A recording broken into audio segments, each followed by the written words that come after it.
Speaker. Todd Muller. Thank you, Mr Speaker. It's with great pleasure that I stand and speak this afternoon on the Arts Centre of Christchurch Trust Bill. Can I perhaps start where the Honourable Member Ruth Dyson also began in acknowledging you, Mr Speaker, and your guidance of this House. You may not recall it, but I first have followed your political career with interest and indeed was involved in one of your earlier political meetings in Hamilton when I was a student. Primary school student? No, not a primary school student. Exactly, I was at Waikato University and we went to a march against your then government and turned our back whilst you were talking and chanted rude things, and if I ever knew that one day you'd be the Speaker and I would have to defer to your judgment, I'm sure I would have possibly yelled louder, but it's very good to... I'm sure it is a difficult journey. And I think the member will now get on with the speech rather than bring me into debate. I take your guidance, Mr Speaker. Look, I do want to acknowledge the Honourable Nikki Wagner. I think she has clearly articulated her own passion for this project very well when she spoke earlier, and as people have said and as members have said, have guided this through the process to date. I also do want to add my voice to the chorus of approval that we heard from the other side for the Chair of the Local Government and Environment Select Committee, Mr Scott Simpson. I can only echo that. He is a tremendous chair and a tremendous local MP, but in particular has showed real flair and elan with respect to the way he is approaching his chairmanship of this, and it allowed us, of course, to spend a good time as a select committee reflecting on the issues that were in front of us with respect to the Arts Centre of Christchurch Trust Bill. There has already been some commentary with respect to the extraordinary day we had down in Christchurch a couple of months ago, where the Select Committee obviously went down to hear the various submitters give their perspectives on this bill, proposed bill, and then, as has been noted, we then spent some time to actually go and have a look at the Arts Centre precinct itself. And I was hugely touched by that and moved by that experience. I had been there in a previous life, actually.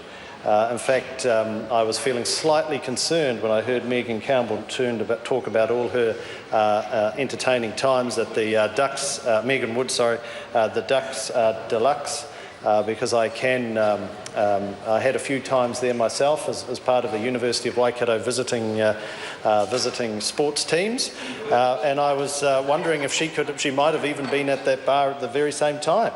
But I cannot recall it, but perhaps that did occur. But it was a fantastic place then, and obviously it's on quite an extraordinary journey of recovery. And the other point that has been made here this afternoon, which I do want to acknowledge, is the extraordinary passion that the local people of Christchurch express when they talk about this this arts centre and the opportunity that's in front of the city to rebuild. I guess I reflect as a local MP from the Bay of Plenty that we don't have anything like that in Tauranga.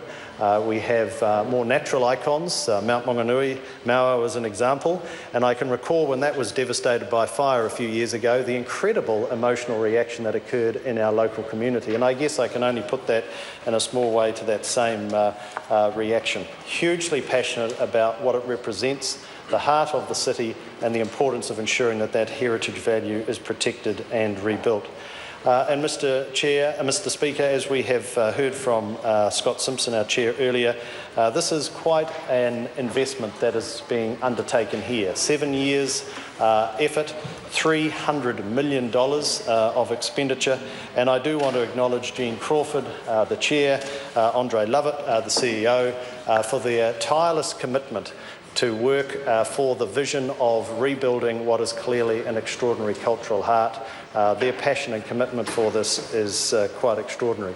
And as you walk around that site as somebody who is not from the area, and you see the acute attention to detail, every single one of those crumbled stone pieces is documented, it is put on a particular pallet, it is protected with wrap and is waiting for its opportunity to either be rebuilt or used as an example of as a copy for it to be rebuilt by the incredible talented people that are there.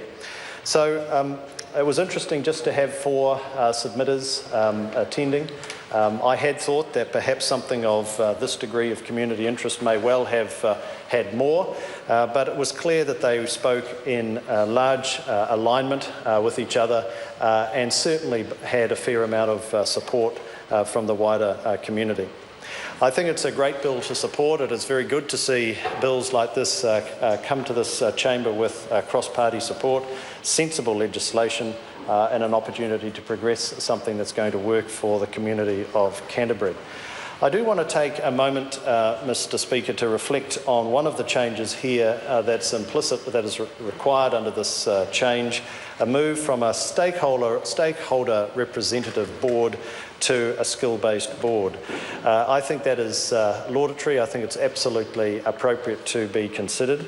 I think it was very appropriate that the community ensured that change had broad stakeholder support, and I note that the University of Canterbury, the Christchurch City Council, Heritage New Zealand Poheri Taonga, the Christchurch Civic Trust and Papatipu Runanga of Canterbury are examples of the stakeholders that have been consulted. I think it's very important, though, that engagement with the stakeholders does not cease here. I mean, clearly now there is a significant power and influence that will be passed to this new trust governance group.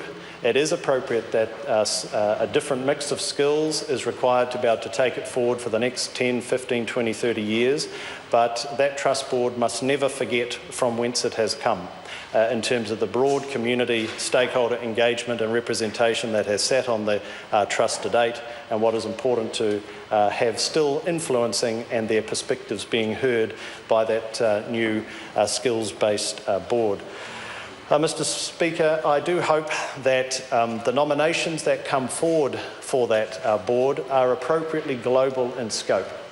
I have no experience in Arts Council governance, but I have had some experience in governance and senior management in previous roles before entering here. And we always, I think, have a bias to be very local, at times parochial, regional, and at best national only in terms of the perspectives that we bring to the table.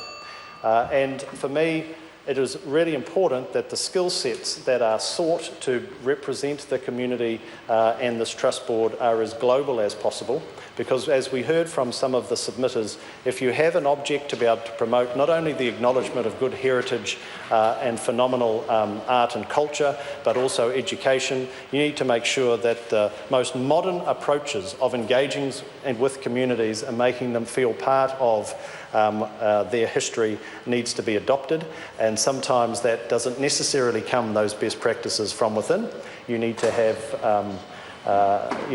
more global representatives sitting around the table. I do think it was very positive that the change was agreed that we would have the conservation plan available at annual general meetings. I thought it was perhaps slightly surprising, but perhaps reflective of a more representative governance model, that conservation plan had not been reviewed for a number of years, and I think the idea now of having that available every annual meeting is going to drive a more frequent refreshment of that review, that plan, and I think it's in many ways the soul, if you like, of the Arts Centre of Christchurch Trust, to ensure that continues to be available for the public, updated as necessary, and stakeholder engagement as part of it. I think, Mr. Speaker, it's very important that this legislation does lock those objectives into legislation. I think that's important. It provides, as the member Scott Simpson said, a security of stability for the community going forward. This is a really positive bill. It reflects a wide community endeavour. It's a very, very expensive community endeavour, but I am very sure that at the end of this, when we finally get through to third reading and we have approval of this House, we will have a platform provided for the community of Canterbury that will see them into the future. Thank you. Eugenie Sage.